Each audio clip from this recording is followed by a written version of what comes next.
In the humid summer of 1847, insurance investigator Samuel Hartwell discovered something that would haunt him for the rest of his days. 17 life insurance policies had been claimed along the Charleston Columbia Road in just 8 months, all involving healthy men between 25 and 50 years old, all dying from sudden heart failure while staying at roadside inns. What made these deaths particularly disturbing wasn't just their frequency, but the fact that each victim had been found with a peculiar sweet smell on their breath and oleander petals scattered mysteriously around their rooms. The local authorities had dismissed these deaths as natural, citing the notorious health risks of low country travel during the humid months. But Hartwell's investigation would uncover 2:54 p.m., 28th August 2025. Know about.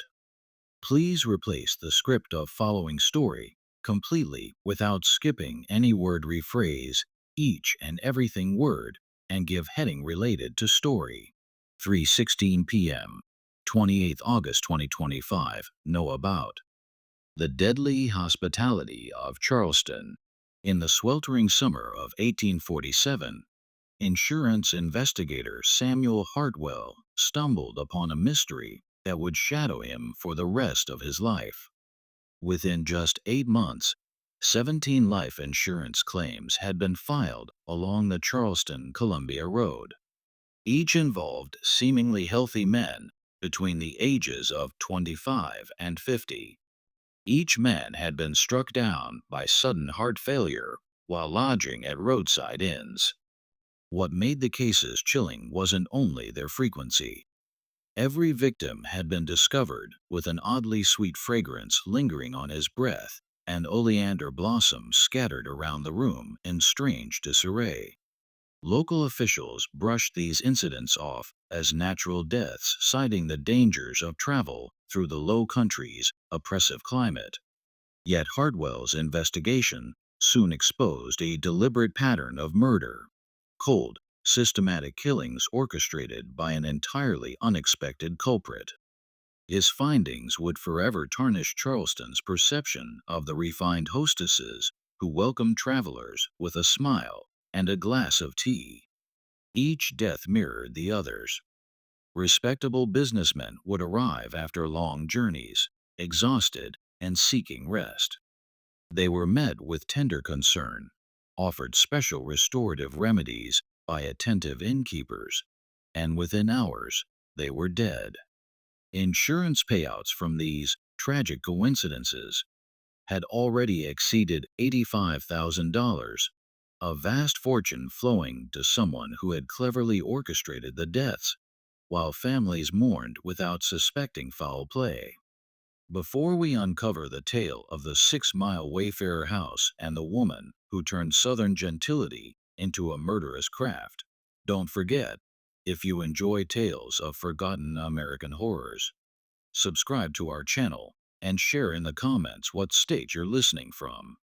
Our community of history-minded mystery lovers thrives on these darker echoes of the past. The truth about Lavinia Fisher proved darker than anyone dared imagine. Hartwell's evidence showed that the most ruthless predator on South Carolina's highways wasn't a thief hiding in the swamps, but a woman in silken gowns, quoting scripture at church socials, and serving poisoned tea with disarming charm. Charleston, 1847. A city of wealth and shadows. Charleston in 1847 was a glittering southern port, a hub of prosperity. Cobblestone streets led past majestic mansions built on fortunes of rice and cotton, rivaling the grandeur of London or Paris. The city stood between the Ashley and Cooper rivers, their reflective waters embracing the peninsula and mirroring the spires of St. Michael's Church and the grand pillars of plantation homes. Spanish moss draped across centuries-old oaks, creating an otherworldly beauty that masked Charleston's harsher truths: slavery, cutthroat mercantile rivalries, and fragile social reputations that could collapse with a single whispered scandal. It was a society bound by hierarchy. Birthright outweighed wealth, though riches certainly helped. The elite protected their status through strategic marriages, business alliances, and a strict social code that valued appearances above substance. Women were expected to be delicate ornaments, skilled in French phrases, watercolors, and the art of managing servants. To step outside those roles invited merciless ostracism. Meanwhile, the road from Charleston to Columbia grew ever more important, linking inland plantations with coastal markets. Cotton brokers, land speculators, and merchants carried cash, contracts, and sensitive documents along this treacherous path. The route wound through lonely pine forests and perilous swamps where highwaymen prowled. Spanish moss dangled like burial veils over marshy waters that could conceal crimes forever. Travelers relied on inns that varied wildly in quality. Some provided luxury fit for planters. Others offered little more than shelter and dubious meals. Savvy merchants carefully chose where they stayed, favoring inns recommended by Charleston's respected families. The investigator, at 34, Samuel Hartwell represented the Mutual Assurance Company of Virginia. Educated at Harvard and relentless in detail, he was unlike most Southern investigators who often preferred simple answers to complicated cases. Hartwell never abandoned the trail once he began, and in 12 years, he had solved every case he accepted. At first, the rash of insurance claims appeared ordinary to the company's Charleston branch. Middle-aged men died often in the low country, where yellow fever, malaria, and cholera thrived. The climate was punishing, and endless travel wore men down. But Hartwell noticed what others ignored. Each man had seemed healthy when buying his policy, usually within 6 months of death. Each was traveling alone, leaving no one to raise questions. Most crucially, every policy had been arranged by the same insurance agent, a mysterious woman who surfaced along travel routes like a ghost, then vanished. The 6 Mile Wayfarer House, just 6 miles north of Charleston. Where the road bent around Goose Creek into dark woods stood the 6 Mile Wayfarer House. Designed in Georgian style, it boasted wide porches to catch the breeze, soaring white columns, and floor-length windows. To weary travelers, it embodied genteel southern hospitality. Yet its placement was strategic, secluded by dense forest on 3 sides and swamp on the fourth. What happened within its walls stayed unseen. 3 years earlier, John and Lavinia Fisher had purchased the rundown coaching inn with cash, claiming an inheritance from John's uncle in Savannah. They quickly transformed it into one of the corridor's most elegant stops. Imported rugs, crystal chandeliers, and fine furniture hinted at wealth beyond the reach of ordinary innkeepers. Lavinia Fisher herself was unforgettable. At 26, tall with auburn hair glinting like copper and striking green eyes, she radiated both beauty and intelligence. Her flawless skin and graceful figure matched society's ideals, but it was her manner that bewitched. She could make anyone believe they were the most captivating soul she had ever met. Her aristocratic Charleston accent lent her words authority, while her memory for personal details astonished guests, recalling children's names, business matters, and passing remarks long after. John Fisher, in contrast, was plain and forgettable, short, stocky, balding. Yet his invisibility proved useful. Known as hardworking and devoted, he kept the property immaculate, lending carpentry help to neighbors, and earning a reputation for dependability. Together, the couple made an ideal partnership. Lavinia, the enchanting hostess, John, the diligent caretaker. The first death. The first case that drew Hartwell's suspicion occurred on February 14, 1847, Valentine's Day. Cotton merchant Theodore Grayson, aged 48, stopped at the 6-mile Wayfarer house after successful negotiations in Charleston. He was a shrewd businessman, respected across the region. According to Magistrate Cornelius Weatherby's report, Grayson arrived tired but otherwise healthy. That February day had been unusually warm, and the merchant complained of fatigue from both travel and humidity. Greeted by Lavinia herself, he was urged to try her special restorative tea, a recipe said to be passed down through her family and made from her private garden. Two fellow guests, Harrison Calhoun, a rice planter, and Wesley Dri, a tobacco inspector, later testified that Lavinia attended to Grayson with extraordinary care. He drank from a delicate china cup painted with roses, praising the tea's sweet, floral taste. For a while, he revived, regaling others with stories of his business ventures. But the change came gradually. His speech slowed. His face turned pale. By evening, he clutched his chest in pain. Lavinia calmly directed John to fetch Dr. Reginald Peton, Charleston's most esteemed physician. She escorted Grayson to his room, ensuring his comfort. By the time Peton arrived near midnight, Grayson was near collapse. His pupils were dilated, his breath uneven, and an almond-like odor clung to him. The doctor suspected poison, but couldn't identify it. Despite every effort, Grayson died at 2 a.m., his body resting peacefully as though asleep, an uncommon end for poisoning victims. Strangely, pink oleander petals lay scattered across the floor. Witnesses noted Lavinia's composure. Far from distraught, she remained collected, even cleaning Grayson's room before the doctor arrived, claiming she couldn't bear to see him suffer in disarray. When asked about the flowers, she explained they had drifted in from her garden, though oleanders do not bloom in February. Grayson's partner quickly filed a claim. Mutual Insurance paid $5,000, nearly a decade's wages for laborers. The policy had been sold just 4 months earlier by Laura Ferguson, an Augusta agent with impeccable credentials. A growing pattern, but Grayson was only the first. In March, tobacco inspector William Claiborne suffered the same fate. Tea from Lavinia, chest pains, sudden death, the almond scent, the petals.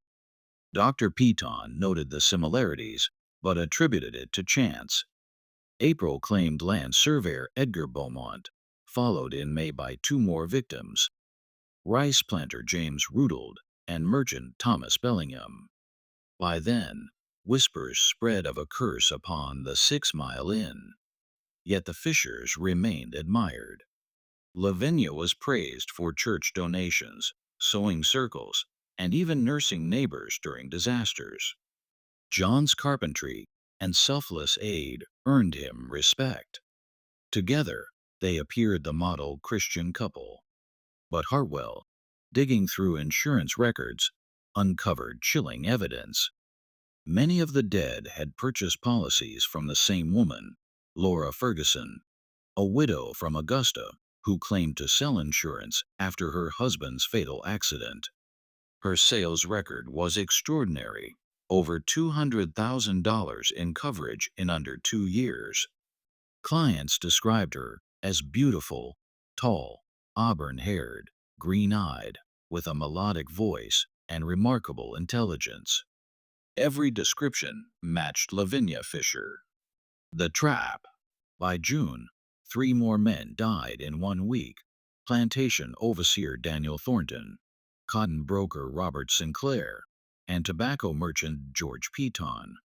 Each case bore the same signs: solo travel, recent policies, tea offered by hostesses, almond odor, oleander petals, and missing valuables. Local authorities called it robbery after natural death, but Hartwell recognized design. He realized Laura Ferguson and Lavinia Fisher were the same woman. To expose her, he would have to risk his own life. So Hartwell devised a plan. He would travel under an alias, Samuel Henderson, cotton broker from Richmond, posing as a wealthy target with tempting insurance. His background story was carefully woven with family details, finances, and travel patterns that would make him ideal prey. On a sticky June afternoon, Hartwell arrived at the 6-mile Wayfarer house. The inn glistened white in the sunlight, surrounded by fragrant gardens. Lavinia greeted him at the door. In that instant, Hartwell understood. Her beauty was devastating, her presence disarming. Within moments, she had him feeling as though he were the most interesting man alive. Her questions seemed casual, yet Hartwell saw the precision. She was assessing his wealth, his background, his vulnerabilities. She even spoke fluently of cotton markets, knowledge that would impress any broker. "You seem like a man who takes care of his responsibilities, Mr. Henderson," she told him, her green eyes locking onto his with unsettling intensity. "I assume you've taken measures to protect your family in case anything happens while you're away," Lavinia remarked casually. When Hartwell mentioned that he had recently expanded his life insurance policy through an agent he met in Richmond, her smile grew brighter, her eyes gleaming with a satisfaction that suggested she had just confirmed something she wanted to hear. She insisted on preparing a special refreshment, claiming it was a family recipe passed down from her grandmother, famous across Charleston for restoring weary travelers. "I use flowers from my own garden," she explained, gesturing toward the manicured beds visible beyond the parlor windows. "Homegrown ingredients always carry a special touch. Many of our guests have told me my tea is unlike anything they've ever tasted." That offhand reference to other guests chilled Hartwell. He could not help but think of the missing men whose remains he suspected lay buried in unmarked graves. While Lavinia moved into the kitchen to prepare his drink, Hartwell wandered through the inn with the trained eye of an investigator. Everything he saw reinforced his suspicions. The building was decorated in a way that far exceeded the profits of any honest roadside inn. Polished hardwood floors were covered by costly Persian rugs, freshly restored at great expense. Gilded framed oil paintings adorned the walls, pastoral scenes and stiff portraits, whether of ancestors or purchased decor, chosen to project respectability. Overhead, crystal chandeliers glimmered against plaster ceilings, so intricate they could only have been created by master craftsmen. The dining hall was dominated by a mahogany table capable of seating 12, surrounded by silk upholstered chairs that cost more than a common family's yearly wages. In glass cabinets, fine silver bore the marks of Charleston's best artisans. But it was not wealth alone that disturbed Hartwell. It was the newness of it all. The silver showed no tarnish of generations' use. The crystal bore not a single scratch, and the furniture lacked the scuffs and wear inevitable in a working inn. Clearly, this fortune had not been inherited, but obtained recently, and through means that legitimate business could never explain. Hartwell's theory hardened. The Fishers were not merely innkeepers, they were killers profiting from systematic murder and insurance fraud. At that moment, John Fisher appeared from a back office, clutching ledgers and letters that he hastily gathered when he noticed Hartwell. The man's earlier calm demeanor had been replaced by nervous energy, his hands trembling slightly as he stacked the papers. Business correspondence, John muttered with a forced grin. We keep ties with Charleston and Colombian merchants for supplies. It's important to document everything properly. His explanation was too neat, too rehearsed. Hartwell recognized the tone of a man who lived by deception. From the kitchen drifted Lavinia's voice, humming a tune that was hauntingly beautiful yet unsettling. Hartwell realized with a shudder that many of their victims had likely heard that very melody just before their deaths. He edged toward the kitchen door. Inside, Lavinia moved with the precision of someone well practiced. She measured powders and petals into a delicate china cup with the careful hand of an apothecary, her face cold and clinical, so different from the charming hostess she had been moments before. When she noticed him watching, her mask returned instantly. A radiant smile, her voice honey sweet. Almost finished. I do hope you'll enjoy it. Our guests always say it's unforgettable. The deliberate stress on that last word made Hartwell's blood run cold. She emerged carrying the cup on a saucer. The liquid was a peculiar pinkish hue, its aroma overly sweet, almost intoxicating. Floating in it were small fragments unmistakably similar to oleander, the very plant found at every suspicious death Hartwell had investigated. Hartwell steadied himself. He lifted the cup toward his lips, fully aware that Lavinia watched him with hungry anticipation. In her eyes, he saw not kindness, but the predatory glint of a practiced killer.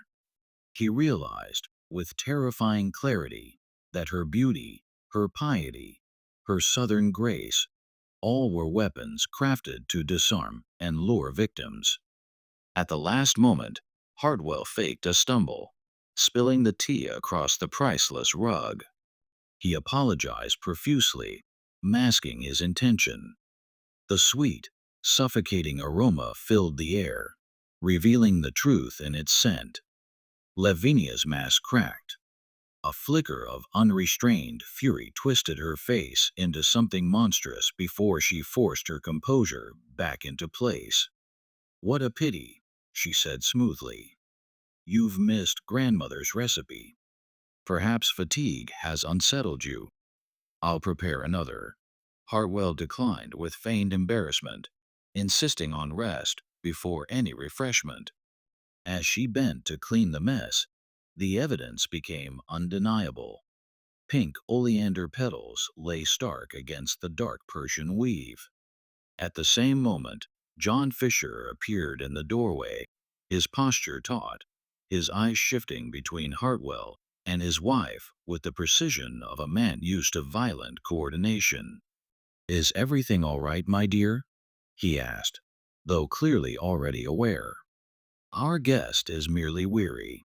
Lavinia answered smoothly, placing herself subtly between Hartwell and the exit. That night, barricaded in his room, Hartwell listened as the house betrayed its secrets. Through the thin boards he heard Lavinia's true voice, cold, sharp, vicious. The investigator suspects, she snapped. No one spills tea that deliberately. He studied me while I prepared it. Hartwell's heart pounded as he peered through the window. Outside, he saw John trudging toward the swamp with a heavy canvas sack. The implication was horrifying. He was watching the disposal of another victim's remains. Later, whispers below revealed the depth of their operation. Lavinia spoke of contacts in Savannah who could forge new identities for $15,000. She calculated profits from upcoming victims like a farmer predicting crop yields. The cotton broker should bring at least 3,000, the rice planter perhaps double. John's nervous voice wavered. And the bodies? The swamp takes care of everything, Lavinia replied with a chilling laugh. By the time anyone thinks to look, the alligators will have left nothing.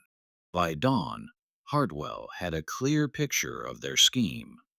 Lavinia lured wealthy travelers, poisoned them with oleander disguised as tea, and disposed of their remains in Goose Creek Swamp. Their fortune came not from hospitality, but from death, robbery, and fraudulent insurance claims. Feigning business urgency, Hartwell announced his departure the next morning. Lavinia's parting smile was predatory.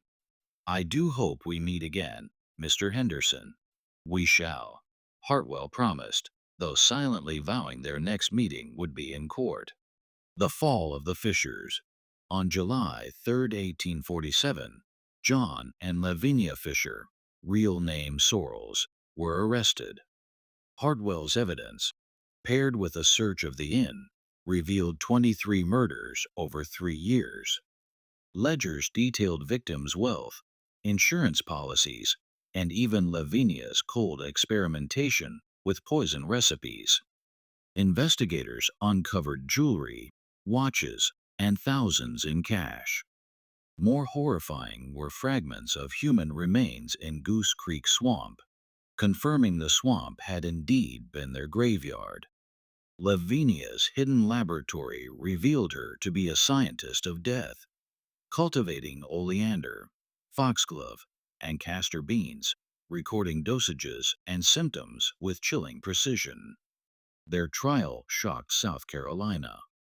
Crowds flocked to glimpse Lavinia, the beautiful murderer who weaponized Southern grace.